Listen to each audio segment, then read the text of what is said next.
Hello, good morning. We're about to get started. If everyone can take their seats.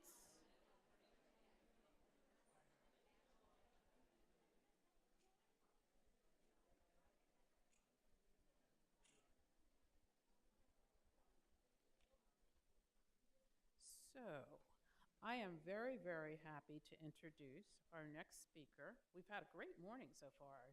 The Senator, Dr. Valario, boy, we're on a roll here. So, our next speaker is Dr. Charles Drum.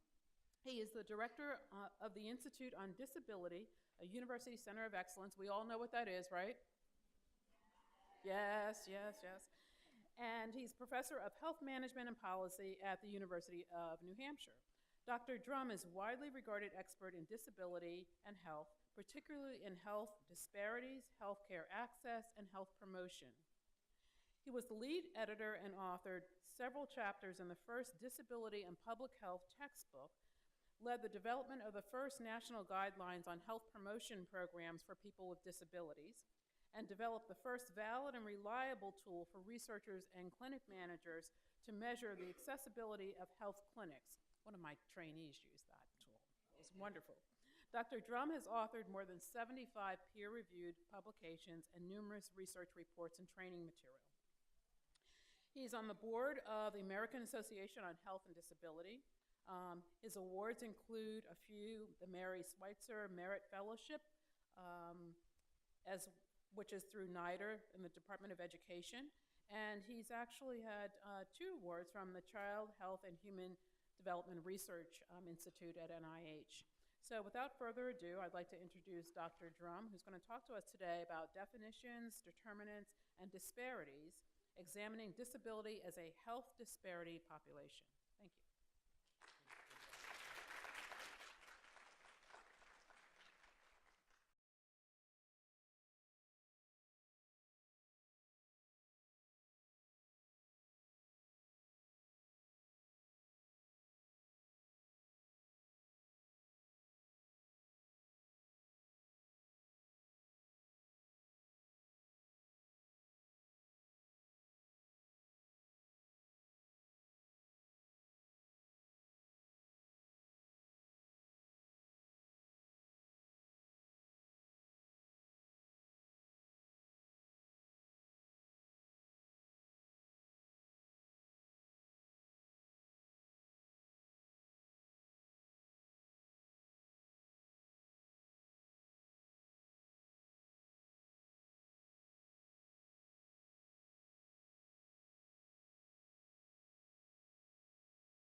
thank you very much for the invitation to be here and the very nice introduction.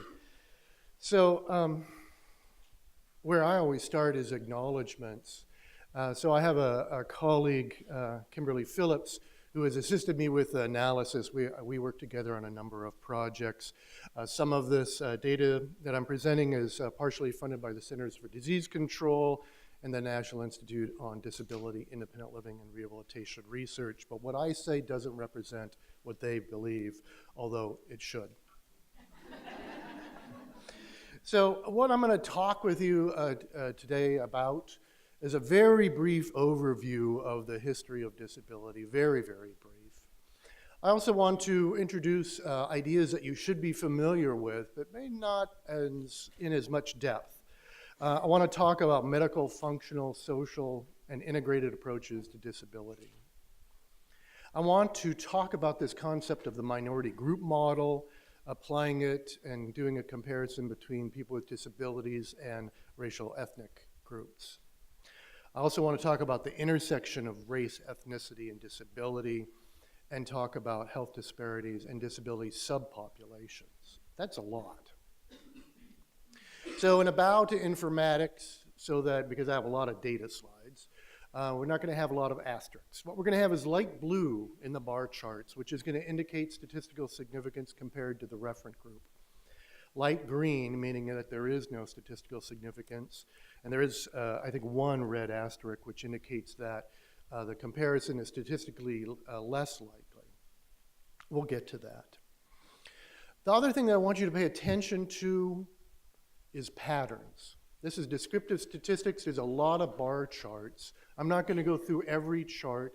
The PowerPoint will be available to you from the organizer of the conference or from me. I want you to pay attention to the patterns within the bar charts rather than every bit of the data presented. But what I want to do first is put the contemporary surveillance data that I'm going to be presenting in historical context. So disability is a concept as ancient as injuries to hunters from recalcitrant beasts, as old as interruptions in the hand functioning of gatherers due to osteoarthritis, and as antiquated as the earliest genetic anomalies seen within humans. In primitive times, people with disabilities died through national causes. Neglect are at the hands of members of tribal societies through practices such as exposure to the elements. During the medieval times, disability was often considered a punishment from God or the work of the devil. People with disabilities were shunned, condemned, or used for entertainment purposes, such as court jesters.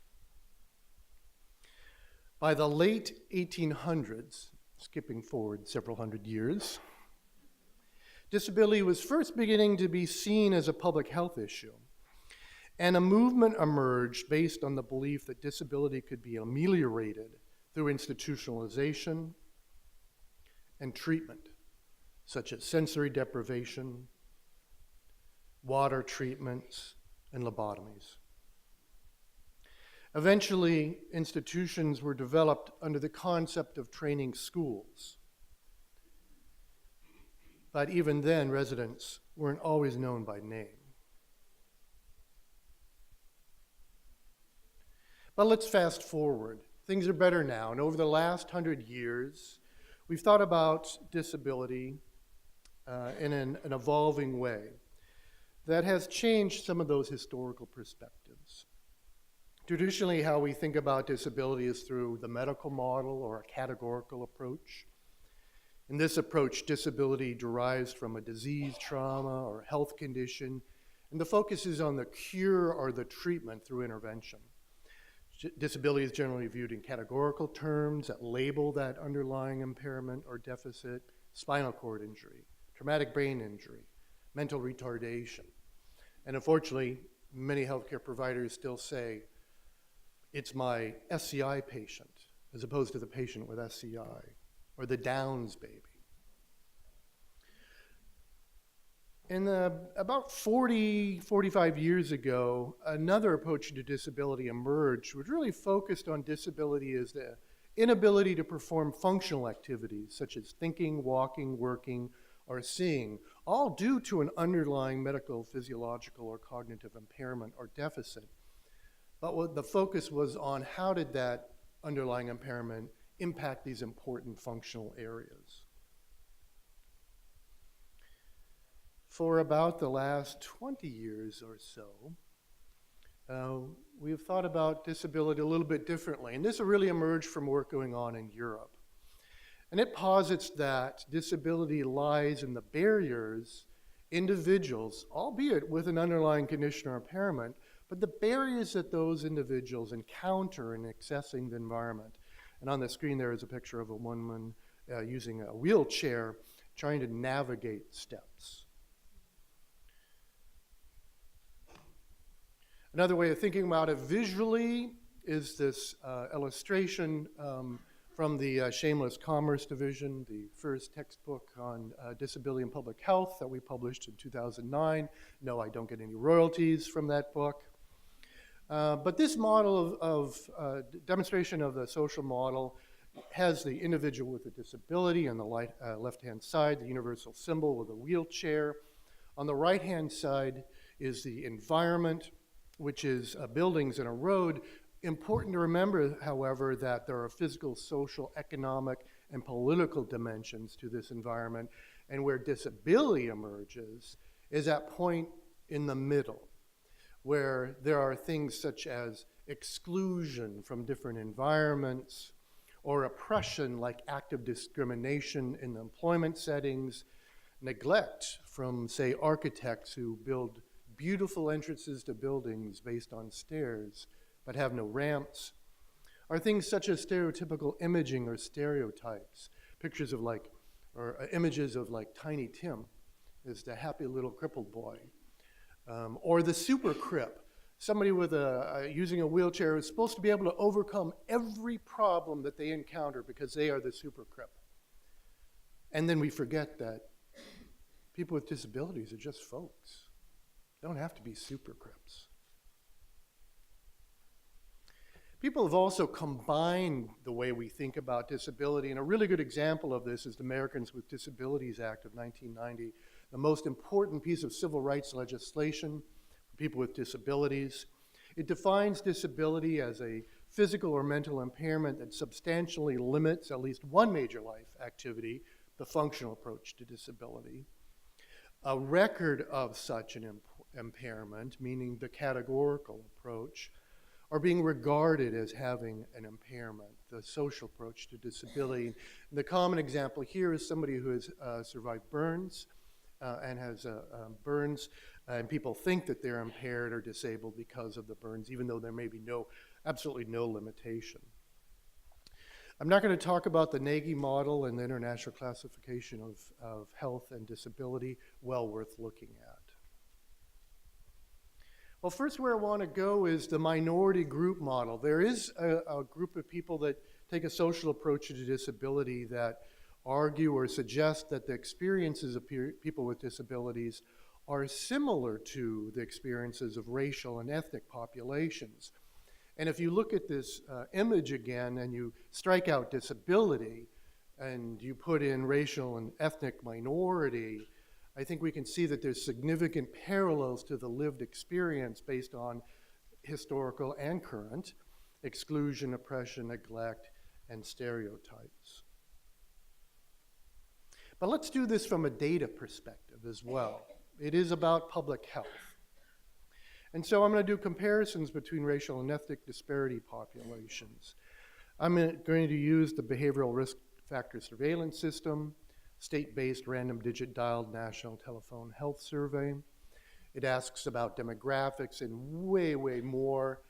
Unfortunately, the most recent data that we have available, 2013, doesn't include the questions around cancer screening, women's health screening questions, which they should have every year. But there's many other data sources or variables that I'm going to be using. The BRFIS uses an iterative proportional fitting to weigh the data to be nationally representative. We're talking big ends here. The BRFIS has over or nearly 500,000 respondents before they weight the data. My analysis is limited to 18 to 64 to limit the impact of chronic conditions on disability. That's still a big N. And although the BRFIS is widely used in public health surveillance and research, it does have limitations. Focuses on a non-institutionalized population. You've got to have a phone. If you have mobility limitations and are slow to get to the phone, you can be excluded. Hearing is a problem, and it is cross-sectional data, so it has those limitations. New in 2013 were new disability definitions that came from the American Community Survey, the census. And it defined disability instead of the two really broad questions that they had in the past as a series of functionally oriented identifiers. If you have a physical disability, you had difficulty walking or climbing stairs. Cognitive, you had serious difficulty concentrating, remembering, or making decisions. Blind, you were blind or had serious difficulty seeing even when wearing glasses. And you could have multiple disabilities. Hearing in 2013 was excluded, but recently the CDC has adopted the hearing questions, which is really good. So how many folks are we talking about? We're talking about 18.6% of the population, 18 to 64, identifying themselves as having a disability. The question is, are people with disabilities more or less similar to racial ethnic populations in their experience of health disparities? Now, traditionally, these are the questions that you ask if, to determine whether or not a population is a health disparity population. Is there a history of exclusion or discrimination? I think my images suggested a little bit of that. Are there population differences in health outcomes? We'll get to that.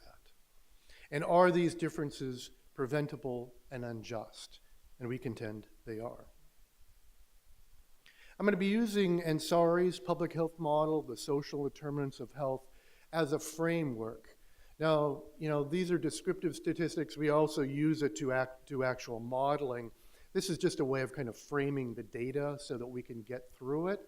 The Ansari public health social determinants of health model includes social determinants, which is, the socioeconomic determinants, psychological risk factors, community and societal characteristics, the healthcare system characteristics or attributes, insurance, access to care, those sorts of things, disease-inducing behaviors, what we do actually impacts our health as well, and then health outcomes, a range of them, both from the traditional morbidity, mortality, to the integrated measures of health. All of these interact with themselves, but can be used to do modeling as well. Well, let's look at the first social determinant.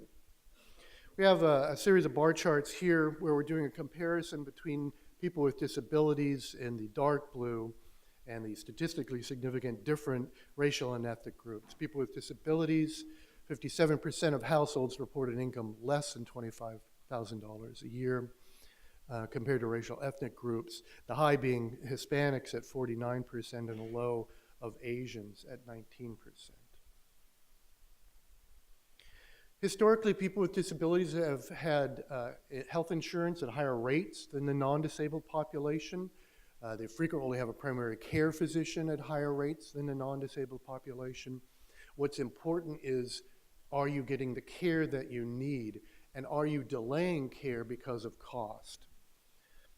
36% of people with disabilities have delayed care because of cost in the last year, compared to these racial ethnic populations, 23% being the high of Hispanics down to a low of 11% among Asians. Now, importantly, and I want to remind you that what you're not seeing here is the white referent group, right? So it's really clear that racial and ethnic groups experience health disparities compared to the white population. But for the purposes of suggesting that people with disabilities can be thought of as a minority group, I'm doing these specific comparisons. 40% of people with disabilities are physically inactive. compared to 29% of Hispanics, 26% of African Americans, down to a low of 15% of people who report having a multi-race, being in a multiracial category. And that is a lower proportion than whites, although whites are not shown here. Now here the question of is our minority group comparisons a little bit less clear. Although all of this data should be shocking to people in the sense that there are very high rates of smoking. So 60% of people with disabilities smoke, but higher proportions of African Americans and American Indian Alaska Natives and Native Hawaiians, actually that's not statistically significant, the Native Hawaiians, but the others have higher rates, lower rates among Asians, multiracial individuals, and Hispanics. Whether or not you've been diagnosed as having depressive disorder in the last year, 48% of people with disabilities report being told that by a healthcare provider. But people with a multiracial background are more likely to, as well as American Indian Alaska Natives and Asians, much less likely, as well as Native Hawaiians, Hispanics, and African Americans. So the question becomes one of why do people with disabilities report in so much greater proportion having a self-reported health as fair or poor? 48% of people with disabilities report their health as fair or poor. This is a much higher rate than the racial ethnic groups, although Hispanics report it at 17% and at a low of Asians at 7%. The question is, how much of low SRH, self-reported health, is preventable? Disability does not have to be equivalent to ill health. Let me say that again. Disability does not have to be equivalent to ill health. But research that we've done has looked at the different factors that can contribute to that phenomena. For example, healthcare providers gather more information from their patients with disabilities about pain, depression, stress, and work hobbies. And they're less likely to gather information from their patients with disabilities about smoking, do blood pressure checks, have them check their cholesterol, order mammograms, colorectal exams, and ask questions about sexual activity. The question becomes how much of this increase in fair or poor health can be preventable?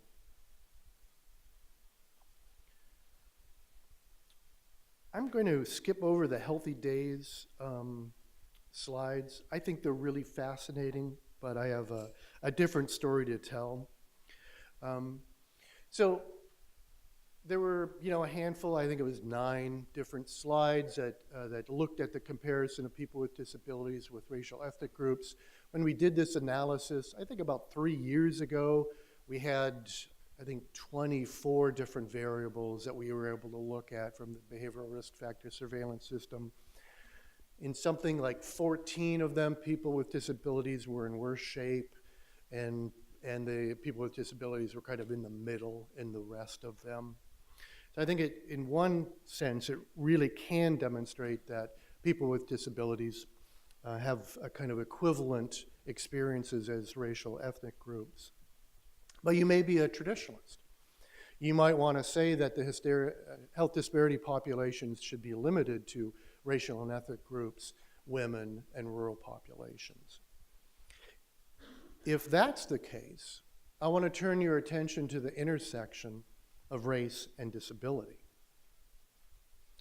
Now, there's different prevalences of disability among racial ethnic groups, from a low of Asians at 9% to a high of African Americans at American Indian Alaska Natives at 31%. It includes people multiracial at 26%, 24% of African Americans, 19% of Hispanics, and 7% of Native Hawaiian Pacific Islanders. There are cultural things going on here, right? So one has to be careful about the proportions of disability. But nevertheless,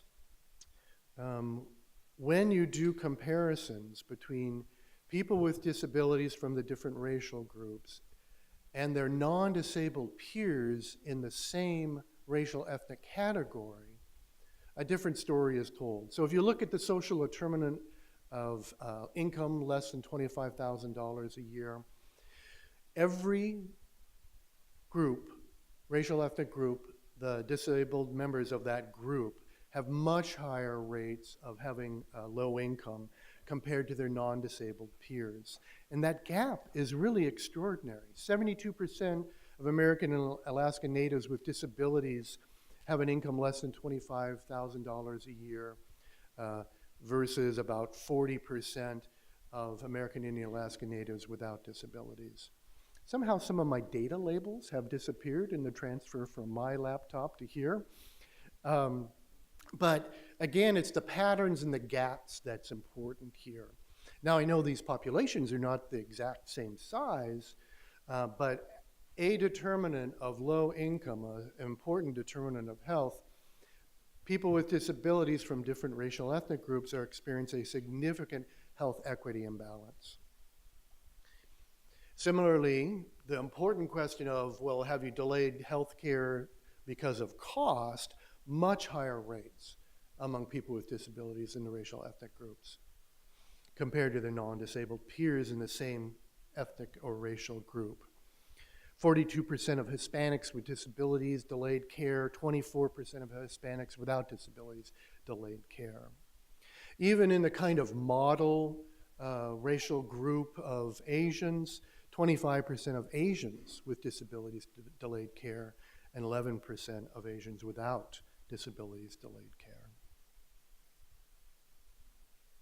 Smoking is an interesting phenomenon where there's less significance between the racial ethnic groups, whether you're disabled or not.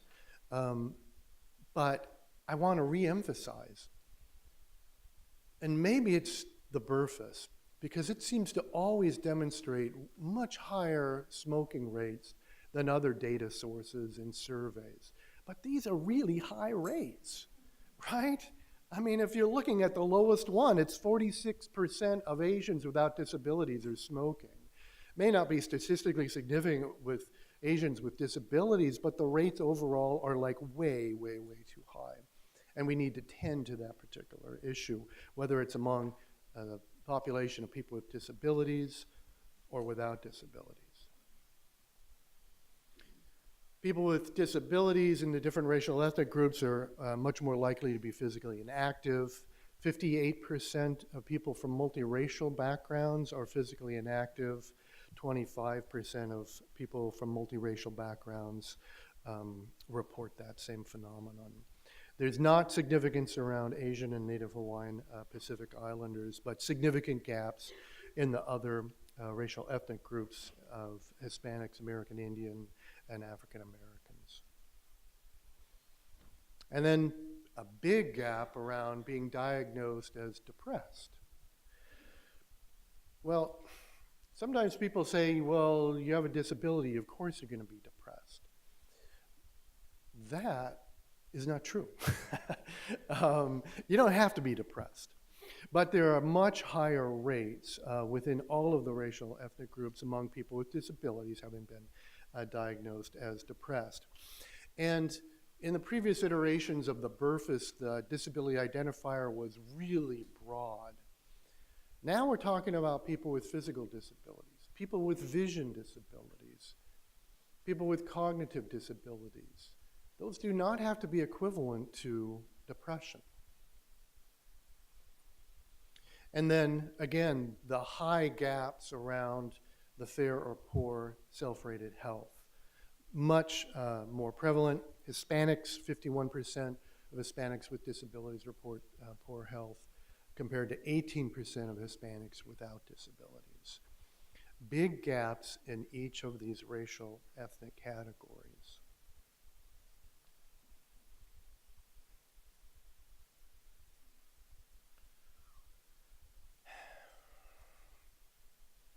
So these are part of the Healthy Days questions. and it's a little complicated phenomena, but part of what the Burfus asks is how many days in the last 30 was your mental health not good? How many days in the last 30 was your physical health not good? You can create a health index that calculates the positive health. I'm focusing on the poor, the unhealthy days in the last 30.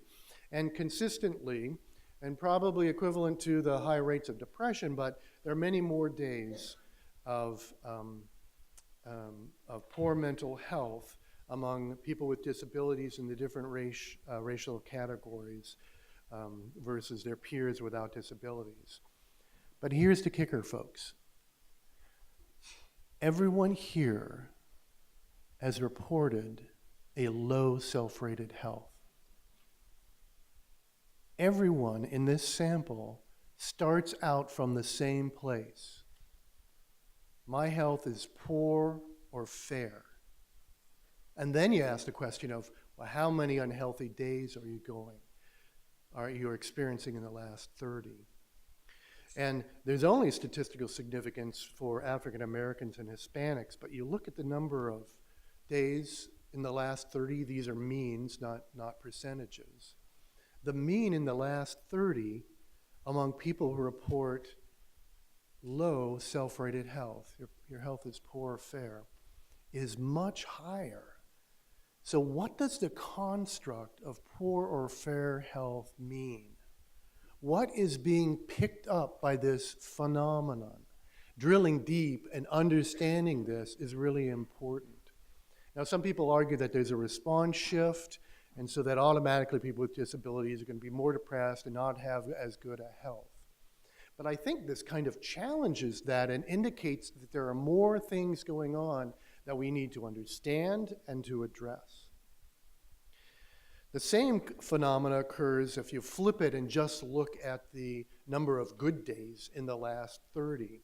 Non-disabled racial and ethnic minorities are much likely to report a higher number of good days in the last 30 compared to their disabled peers.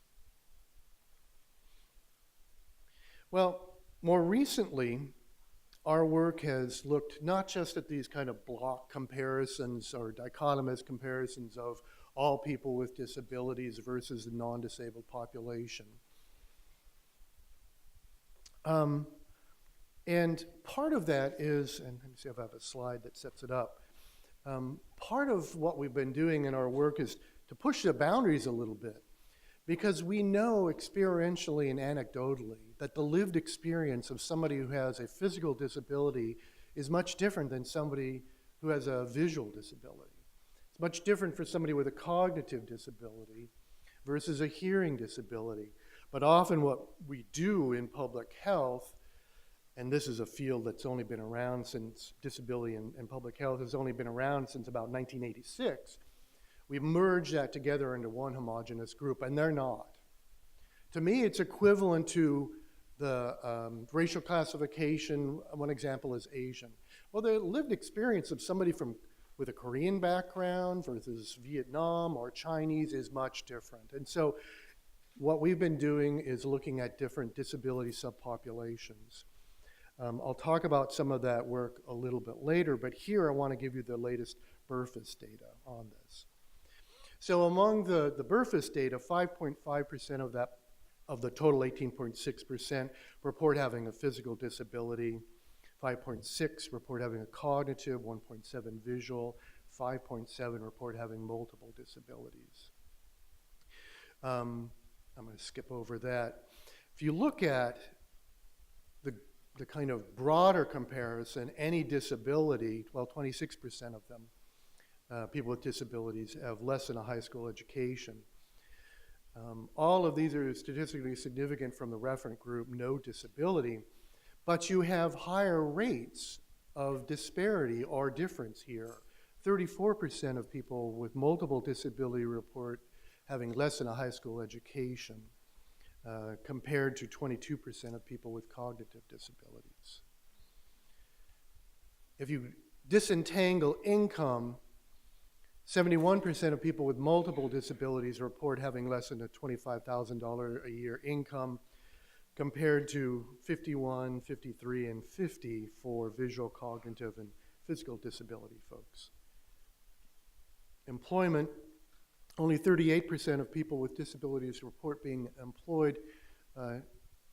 Just as an aside, the American with Disabilities Act of 1990 prohibits discrimination in employment based on disability, and the employment rate of people with disabilities in 1990 was 38%. Here we are 25 years later with the same problem, but it impacts people with different kinds of disabilities in various ways. So people with visual disabilities are much more likely to be employed. People with multiple disabilities, much less likely to be employed. But importantly, cognitive and physical have really significant rates of, or low rates of being employed. Now, I know I said that historically people with disabilities have high rates of insurance. I don't know why there is this blip in the 2013 Burfus data that show that fewer people with disabilities have health insurance. Typically, the historical data shows insurance rates of around 80 or 81% for people with disabilities. For some reason, according to this, it's gone down. But where it's affected people is with people with cognitive disabilities and visual disabilities driving that. There is no significant difference for folks with visual disabilities. This is hard to get one's mind wrapped around. I mean, we've got higher employment rates among people with visual disabilities, but less likely to have health insurance. And then the primary care provider, it does, continue to demonstrate that people with disabilities have higher rates. And physical and multiple disability groups are higher than, are higher, and people with cognitive and visual are lower than any disability. But this is the important one, is delaying the care. High rates of people with multiple disabilities reporting delaying care in the last year. And remember now, that population was about the same size as people with physical and cognitive disabilities. But consistently, they keep popping up more and more frequently. And if you disentangle the smoking rates, it's people with cognitive disabilities that smoke most frequently, as well as people with multiple disabilities. And for the cognitive, one explanation is that item may be picking up some folks with mental health disabilities, and they have high rates of smoking. It may be an historical carryover. So historically, people with intellectual and developmental disabilities, cognitive disabilities, there was rewards. They were given cigarettes as rewards for good behavior. An interesting positive behavioral approach. And there may be vestiges of that are showing up in this data. And again, lots of physical inactivity, but primarily among people with multiple disabilities and physical disabilities, still significantly higher rates than people without disabilities. And yet we know there are adapted physical activity programs out there. There's opportunities that people could avail themselves of if they had access to them and the resources to pay for it. And then this one, where we've combined the consumption of fruit and vegetables in a single variable. And so the proportion of people who've had less than one sample or helping of fruit or vegetable in the last 30 days. So let me try and say that more clearly. Folks who have had less than one fruit or vegetable in the last 30 days. So 24, I mean, these are just extraordinarily high rates of poor nutrition among people with disabilities, regardless of the disability category or type, and really speaks to a need to focus on access to nutrition. High rates of obesity among this population. And again, we're talking 18 to 64 here, so it's not necessarily the chronic condition kind of impact. We're talking about a little bit younger population here. and high rates among people with physical disabilities. Despite a lot of our efforts around creating adapted physical activity programs and opportunities for that population, they're not being reached in that kind of program. And high rates of cancer, which last time I checked, being blind doesn't necessarily cause cancer. I know a tumor can cause blindness, but we're talking about people who already have a disability here. So there's high rates of cancer, and I think that is an area that needs a lot of attention to figure out exactly what the heck is going on here. Now, I know that we funded some research when I was at Oregon Health and Science University that merged data sets from the Medicaid data set and the cancer registry in Oregon, and what we discovered is that particularly for women with cognitive disabilities, but for all disability populations, their cancers were being detected later, at a later stage, with earlier deaths.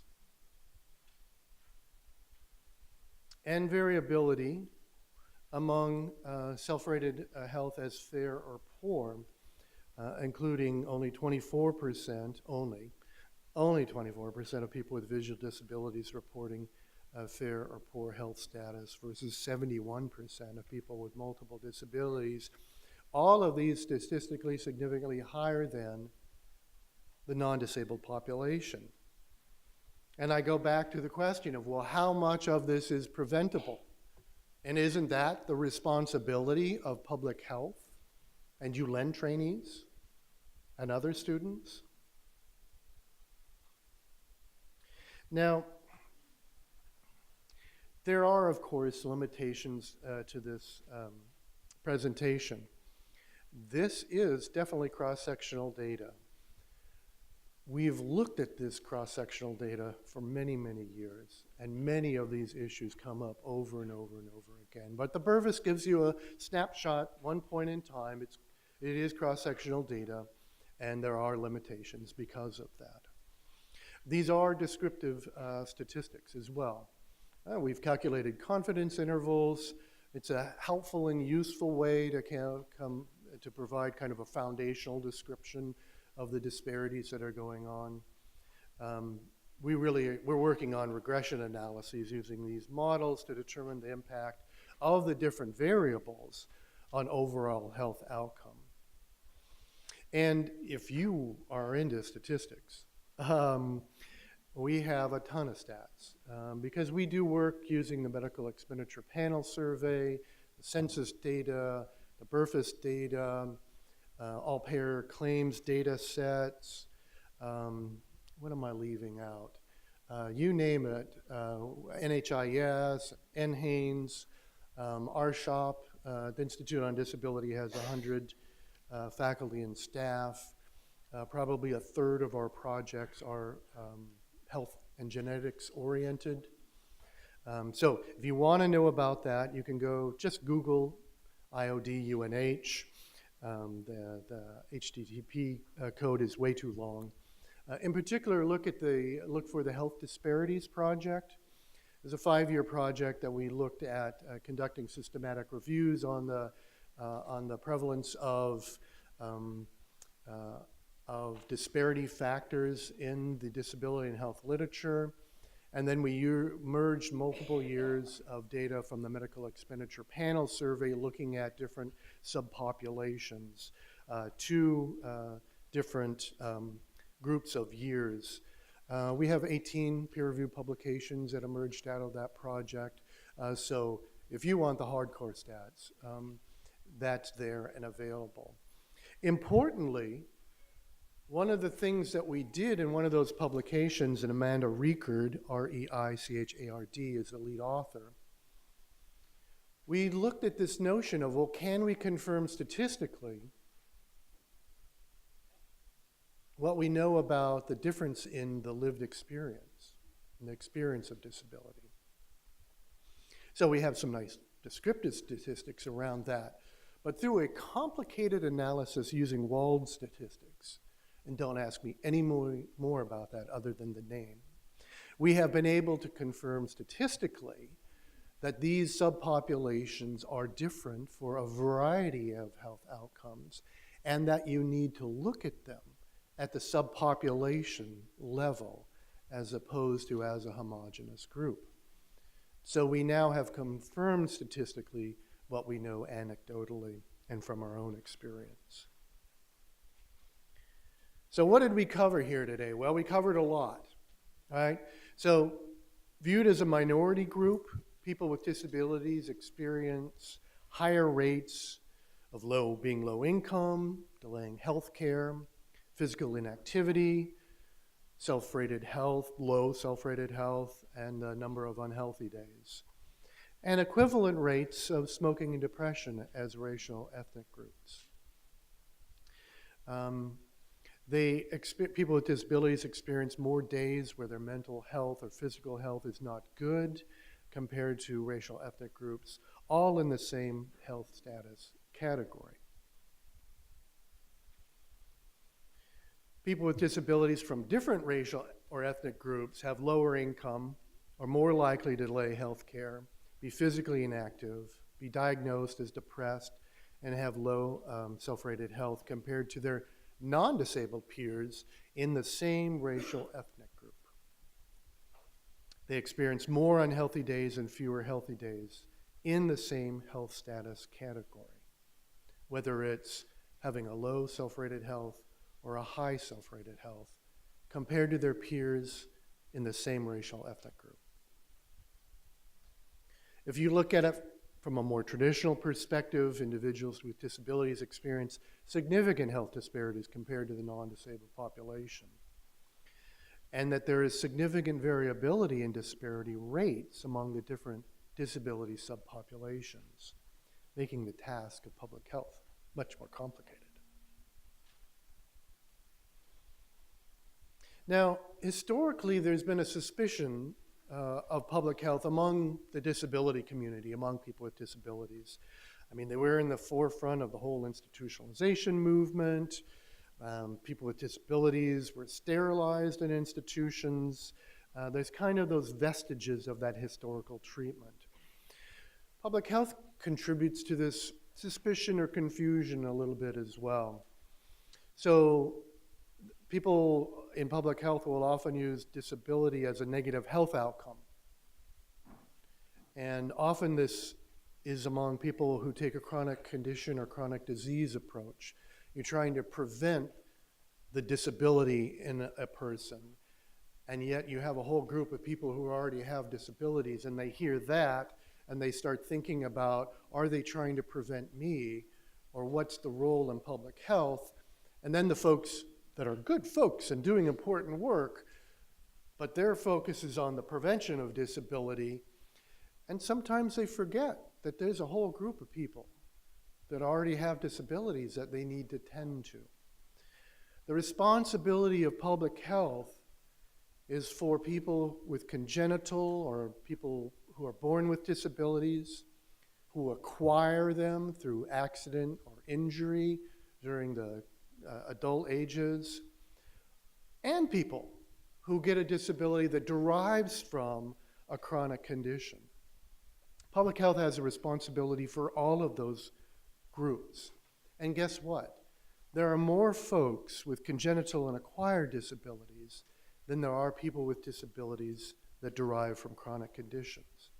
Moreover, recent research published by a former colleague of mine, Dr. Gloria Cron, using NHIS data, shows that people with disabilities are 3 times more likely to be diagnosed as a new diabetes case. So we're not talking about people with diabetes that then have limb loss or a resulting disability. But people with disabilities, congenital or acquired, are 3 times more likely to be a new diabetes case. People with congenital or acquired disabilities are 4 more times likely to be diagnosed with a cardiovascular disease. That means that those disparities that we demonstrated earlier are having these really negative impacts around chronic conditions such as diabetes and cardiovascular disease. Yet, the focus in public health is pretty limited on people who already have disabilities, acquired or congenital. There are 18 state-focused disability and public health programs funded by the CDC. There is one in New Hampshire. But that's not enough. The issues around that intersection of disability and race ethnicity is extremely important. There are significant differences between disabled and non-disabled peers in the same racial ethnic groups. There was a national plan that was developed to address the intersection of race, ethnicity, and disability, but unfortunately the field has seen little action out of that, and partly because of the lack of resources to implement that plan. Minority health efforts need to target people with disabilities. I think if you want to demonstrate outcomes within the minority, improving the minority health, you have to make sure that you include people with disabilities in those efforts.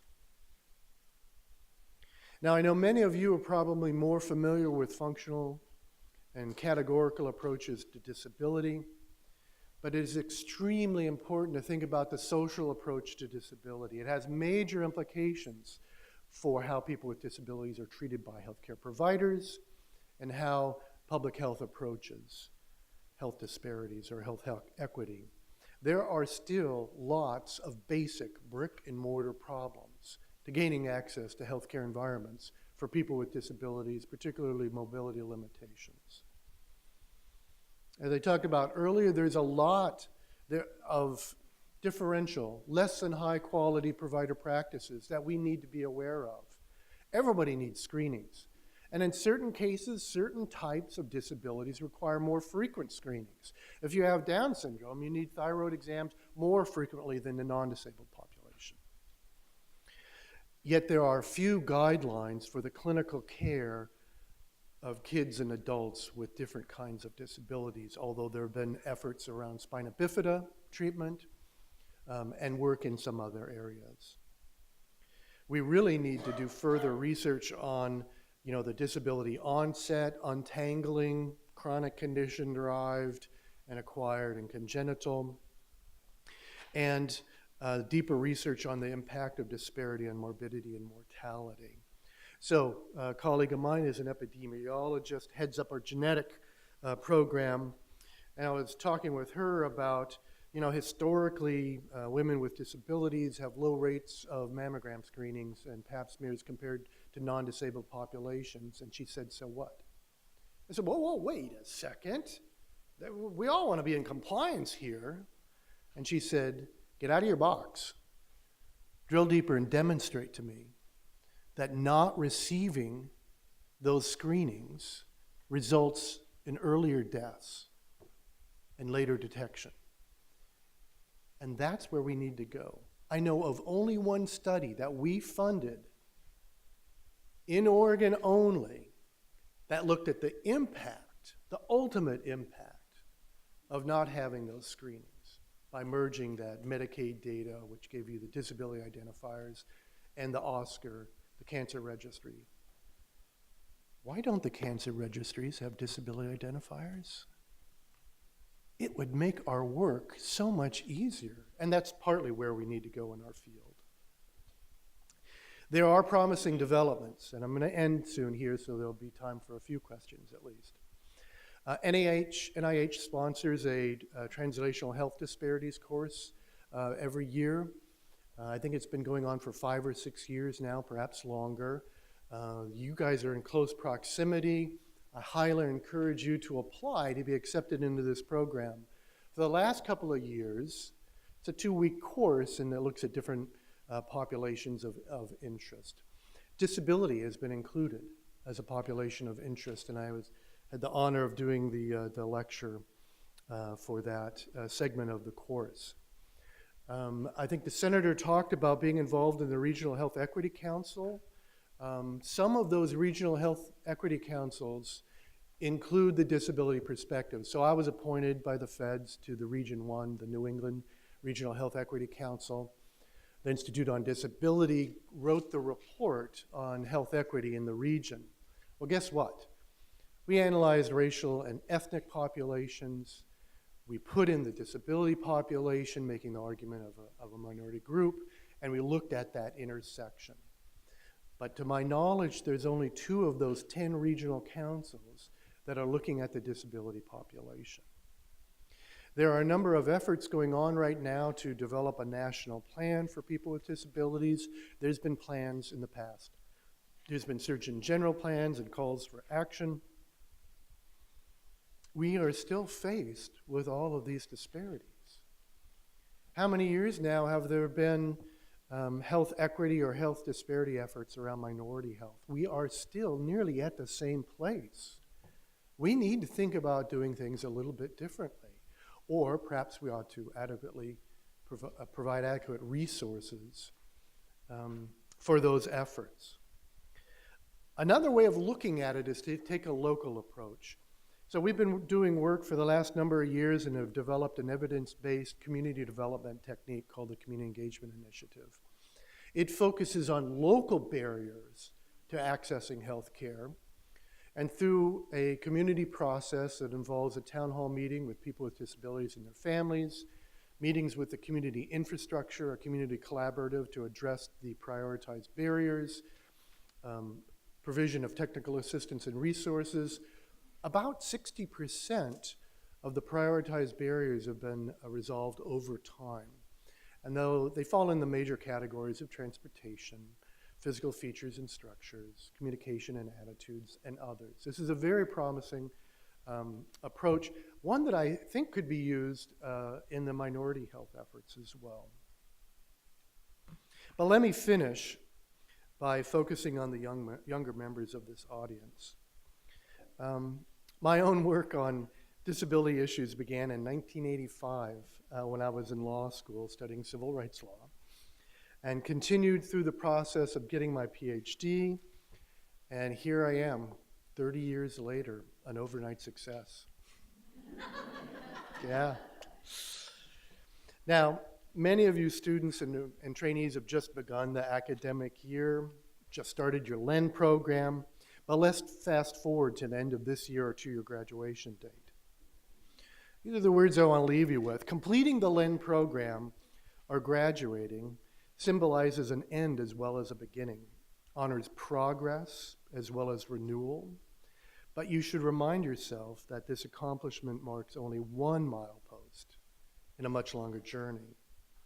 When you reach that end of the LEN program, or you hit that graduation, congratulate yourself, celebrate, and then take a deep breath before you start moving forward on the next leg of your journey. While you take that deep breath, give yourself time to think about and process the knowledge that you've acquired. It takes time to acquire new skills, and it takes time to master them. Be patient, but don't be too patient. The expectation is that you apply your knowledge. For people working for social change, the past is a dim memory, and the present is simply a gateway to the future that you're trying to get to. Toni Morrison said, "The function of freedom is to free someone else." So, for myself, I believe what you've accomplished so far is but a prelude. In Tenny Kennedy's eulogy of his brother Bobby, he quoted Bobby as frequently saying, "Some men see things and say why. I dream things that never were and say why not." Your role, the LEN trainees, the students, is to both see things as they are, as well as to say why not to a different future. Apply the knowledge and skills that you've learned, and also remember to believe in yourself, follow your heart, live your dreams. For while the future may lay beyond our vision, it is not beyond our control. So go and do good things. Thank you much.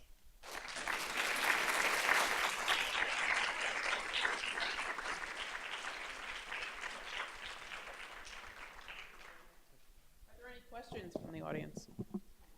Yes.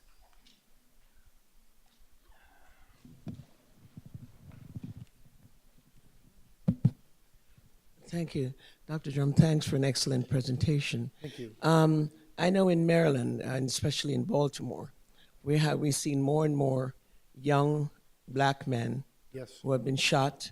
Yes. So we have a large growing disability in wheelchair, the whole wheelchair piece.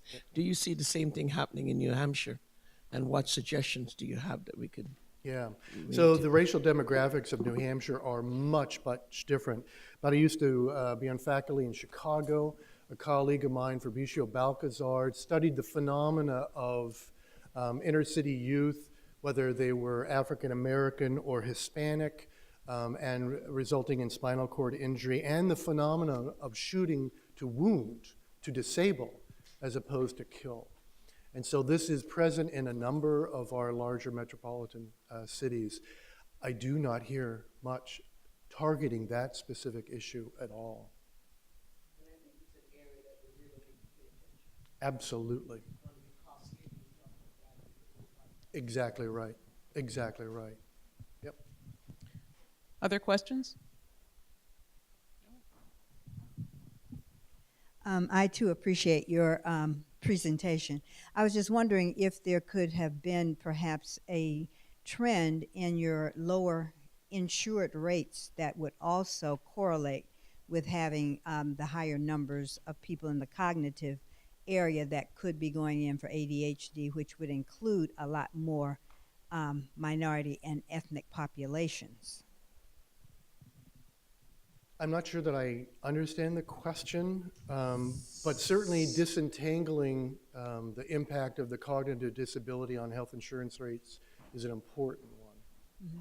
So my question was similar to the injuries that put people at risk and put them in disability. Mm-hmm. We also have had I won't call it an explosion, Epidemic. An epidemic Yeah. of people who come in the category based on ADHD, and I don't know whether there's a disproportionate number of those who are also in racial and ethnic groups. Yeah. Hence the increase in numbers who may not be insured. Yeah, and that phenomena is not one that I've explored in particular, but it does occur in autism as well as ADHD, and so you see it on a couple of different sides, and it has significant impact. And yes, the general literature shows that it's much more frequently to be, for example, African Americans and African American boys that are being diagnosed with that. Yeah. Well, I know I'm standing between you and lunch, so for you Len trainees, never be the speaker before lunch, okay? And don't be the first speaker because people are not awake yet. For the Len trainees, get in the middle. You know, that's where you want to go.